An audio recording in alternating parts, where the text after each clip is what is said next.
Welcome to Shared Insights, the podcast from BA Insight. My name is Pete Wright, and I am joined today by the good Sean Coleman. Hello, Sean. Hi, Pete. How's it going? Well, it's going very well. It has been a busy season, but it feels like we're finally clear of some travel craziness to hear about your experience at Microsoft Ignite 2018. It's always a banner experience for us, and now that we've had some time to settle in with the big announcements, you have brought some reflections to share. That is right. Yeah, and it was interesting because when I was thinking about this today, I said, I'm going to talk about Ignite. How long ago was that? Because it seems like it was literally just a month ago, right? That it ended, right? And I think I always think, should I do these things right away or should I let the dust settle? And I kind of like where we're at right now when I think back to, okay, month passed. What did it really mean? I think that's a really great way to do it, right? We don't have to rush for hot takes. We're beyond hot takes. So let's start with a little bit of background. What does Ignite mean to BA Insight? I think it's a great question because I think it means different to us than maybe a lot of companies that go there, right? So, if you typically think about why does a company go to a conference like that, it's usually sales driven. We're going to go and we're going to meet a lot of people and we're going to get a lot of leads and we're going to come back and we're going to drive our 2019 business from this show. And I think what we've learned over a number of years is that our market and our customers doesn't really go that way, which is, I think it's actually morphed into a good thing, right? So we don't view Ignite as a sales driver, right? We don't view it as lead generation or things like that. We view it as relationship building. We view it as the ability to go down and meet with, both customers that are in attendance, prospects that are in attendance, people that we've known, and then just, everyone's in the same spot. Everyone's in kind of a festive mood, and we can do, some fun things, right? We can get some dinners, we can get some lunches, we can set up meetings and talk. And I think that's really what we view it as, right? Microsoft's going to bring 40, 50, 60,000 people to wherever they're at this year in Orlando, next year in Orlando. A good portion of those people are probably deal with the problems that we're dealing with. And we've hopefully through avenues like this, avenues like podcasts and our blogs, hopefully we've educated them and they've got questions and they want to meet and they want to talk about it. So we don't view it as a sales thing. We don't get a booth, right? You couldn't find us on the booth floor, but we reach out to all the people that we know and the people that are interested in talking with us. And we find time to have quality conversations, right? So I've been to a lot of booths and someone can come up and I can give them whatever swag I got, a pin or other things like that. And they can say, what do you guys do? And I'll tell them, and we have a little quick 5-minute conversation. And maybe in the days past, that was a positive. I think, I talked to 30 people today. Yeah, when success is based on contacts. Right. Yep. And what we've come to learn is I'd rather have 3 1-hour conversations that really communicate our value and drive things forward than talk to,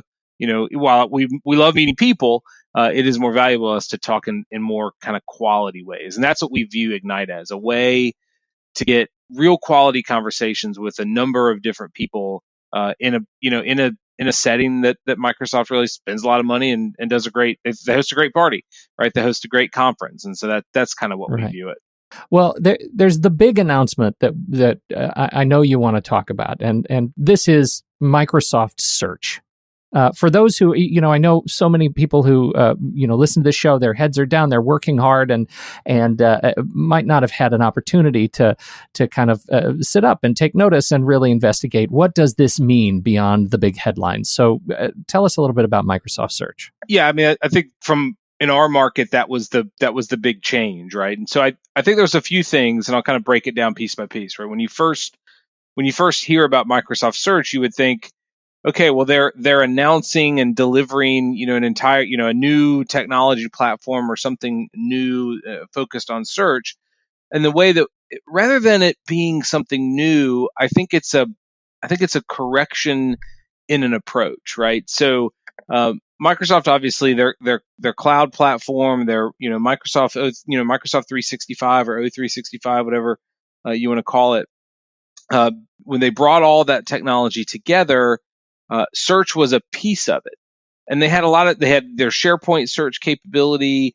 They had Outlook, search capability, OneDrive, right? And they're bringing all this stuff together, and they had kind of a strategy that they were going with around, hybrid search models, things that we've talked about, on this podcast before, Sure. through SharePoint search and things, and I don't think it was an afterthought, right? But it wasn't kind of key to the business. And what they realized was when you bring all this stuff together and an enterprise has all the things, and there's certain things that they expect in search. And so to me, the main thing that we're excited about Microsoft Search is that it's an announcement that, hey, we're going to get really serious about this, and we're going to figure the right way to do it, right? And we're going to do it with the knowledge that Microsoft isn't the only ecosystem, so we do have to deal with third-party content and external content and things like that. So from the start, the acknowledgement of, okay, there needs to be a kind of a concerted cross division, cross platform approach to this. So Microsoft's going to bring a team together and say, search is a focus. Let's go solve this problem. And they're going to recognize that you've got enterprises have content in other systems outside of Microsoft purview. That needs to be a part of any type of what you would call enterprise search. And that then over the next year, 2018 to 2019, you're going to start see things go in that direction. So one of the things that we've talked to a lot of people about is that, it wasn't an announcement announcing a release of anything. It was more an announcement of we're gonna kind of set our brand here. We're gonna, where they had before, the Bing for Business search, they had SharePoint search. Well, they're, search in Office, search in Outlook. It's all Microsoft Search, and then Microsoft Search is going to exist in a bunch of different places. So you have Microsoft Search for Bing, or Microsoft Search for Office, or Microsoft Search for OneDrive. One central service that they're going to bring together. Do you get any sense on how this changed search operations at Microsoft? Does this mean there is a more sort of streamlined approach to development of it, or is it just a branding thing? No, I think it's all in, right? And that's what we're happy about, because you could have gotten worried to say, is this just kind of a messaging thing? No, because and we're lucky to have conversations with number of people in Microsoft. We actually had a great meeting at Ignite with probably 15 attendees from the Microsoft side and a number of our side to just really talk about this. And they're bringing their development groups together. They're kind of housing them under the Microsoft Search umbrella. They're putting product and program management on Microsoft Search that sits over this stack and brings those people together. So whereas before you would have someone, well, I deal with Search in Outlook, I deal with Search in SharePoint, and maybe we'll talk and maybe we won't. They're under the search umbrella now, and they're all tasked with bringing it together, which I think is great. It goes along with, we're going to market it correctly, and then we're going to staff it and fund it correctly. I shudder to say this. It sounds like what we've always wanted.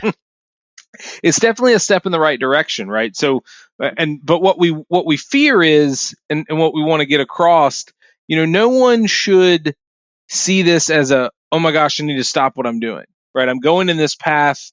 Okay, now I'm confused, right? I don't know. Do I wait for Microsoft Search? Do I not do what I was planning? All the indications that we have are that what you have existingly invested in is going to continue to work in this model, and then there are going to be ways to take advantage of it, in either new developments or new deployments, or to migrate the other one. So if you're heading down the path of a cloud SSA deployment and you're heading down the path of a hybrid search, that's a fine path right now to keep going down. The data that you bring in the index will work inside of Microsoft Search. When Microsoft Search, their initial kind of releases, which they've talked about the ability to connect external data, that external data connection not going through a cloud SSA, but it kind of all ends up in the same place and accessible from the same way. So our message to customers is nothing really to worry about, nothing to stop your existing plans, but something to learn about, right? To talk to us about, to talk to Microsoft about, understand, from our perspective, we are looking to very much fill the need of connectors in that model. Our Smart Hub capability for UI framework and personalization and AI integration is very, very kind of prime in that model. And so you wanted to still view it the same way you were before, where do the pieces that Microsoft's bringing fit in? Where does somebody like BA Insight fit in? And how does that go into your strategy? But it's definitely not something to make you rethink any 2018 or 2019 plans. You would still keep those in place and then just know that this is likely just an evolution of it down the line. Microsoft Search will meet you where you are, wherever you are, and hopefully new opportunities will come from there. Right. Yep. I think it's just, kind of like closes the loop, right? So there was obviously when we were talking about things, plans last year, right? So last year they announced the Bing for Business capability, and we worked closely with them, with Microsoft, throughout the year on what that would look like and how it would work and how external content would show up in there. And this is just a natural progression of that. So I think that's what you'll continue to see: natural progressions, more capabilities, more features, more ability to integrate across the enterprise, and more steps towards what we've always wanted. Like you said before, we continue to drive in that fashion. Microsoft's serious about it. We're serious about it. If anything, it's going to open up, CIOs realizing that, okay, yeah, this is something that we really do need to move to the top of our investment bracket, because no one's getting less data. Right? No company's data is going down, and it's not getting easier to find all that extra data. So it's a key problem that needs to be at the top, and it's good to see Microsoft say, yeah, that's a big area of investment for us. Well, apart from Microsoft Search, it's not as if that's the only thing going on Right. at Ignite 2018. What else stands out to you? Non-search takeaways from the conference. Yeah, I mean, I got a number of things that kind of came to mind when I was thinking about this. A couple of funny things, a couple of interesting things. I mean, like I said, Microsoft throws a great party. Anyone who stayed until Thursday night to the end of the week hopefully went to the kind of Ignite celebration at Universal. So I don't know if you were there, Pete, but they closed down both Universal parks just for Ignite attendees. And you're thinking, wow, that's huge. Lots of people coming in. It was a little bit rainy to start, but those parks had to be as busy that night as they were in any normal day, right? So it was amazing for me to see, wow, there's really a lot of people here. You were shoulder to shoulder in some areas, like the Harry Potter area of Universal that you went to. I mean, just thousands and thousands of people there. I think that had an hour and a half wait, like 15 minutes into the celebration, which is something that's closed off, like an hour and a half. So that was interesting to see. Great party that they put on. I think from the BA Insight perspective, we just had a lot of really good sessions. So I said earlier, we didn't do a booth, but what we did do is we got a conference room, and we would have people come into the conference room and have meetings there, talk through things, bring in lunch, bring in breakfast, and really having that kind of off a little bit away from the show area to meet with people, a little bit out of the kind of madness of the show. You get a little reprieve. So that was really great. The funny story about that is, if you've been down there, the convention center has kind of 3 hotels all the way around it. I actually didn't know this because I haven't been in a couple of years, but the Hyatt Regency's in the middle, and there's 2 Rosen hotels on either side, Rosen Center and Rosen Plaza.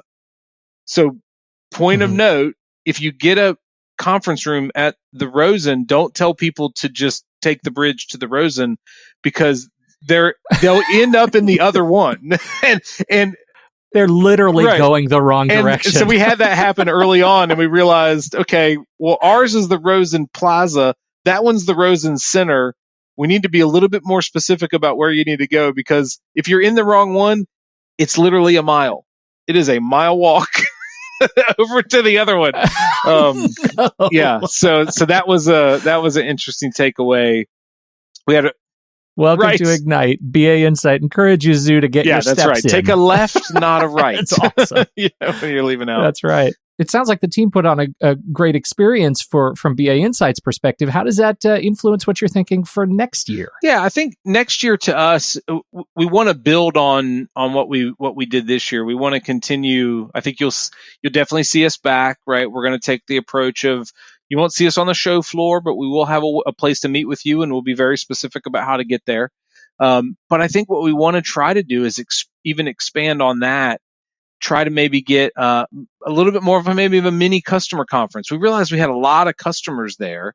And while we tried to get, dinners with them and bring them out, it would actually be fun to bring all of them together into one kind of meeting, like a mini, customer user group thing where we can actually get some, maybe share some technical capabilities, have some customers swap stories, and do it in a little bit bigger setting. So if we've got 20, 30, 40 people, we're looking to bring them together and do a little customer mini conference. That's one of the ideas that we had, but continue to do the same things that we've done. I mean, we just such great conversations. I mean, you're in Orlando, take everybody to dinner. We were probably 15 minutes into the dinner and we're already on a Disney World versus Magic, or Disneyland versus Disney World debate.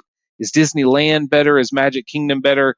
And I think that was probably an hour conversation at one dinner. And maybe it's just because we were in Orlando, but no, I think that's canon. That is the most controversial topic at the conference. I think if you're taking sides, absolutely.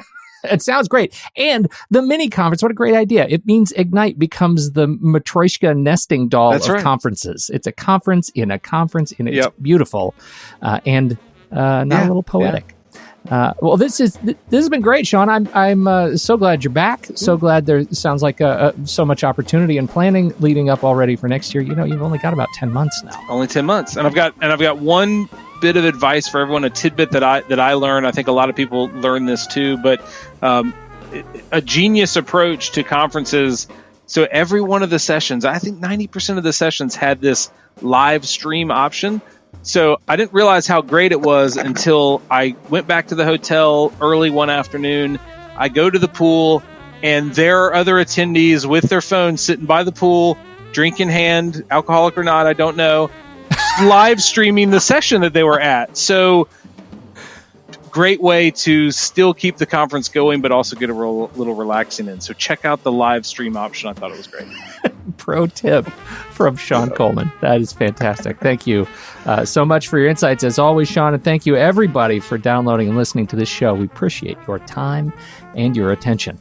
Until next week, I'm Pete Wright. That's Sean Coleman, and we'll catch you right here on Shared Insights, the podcast from BA Insight.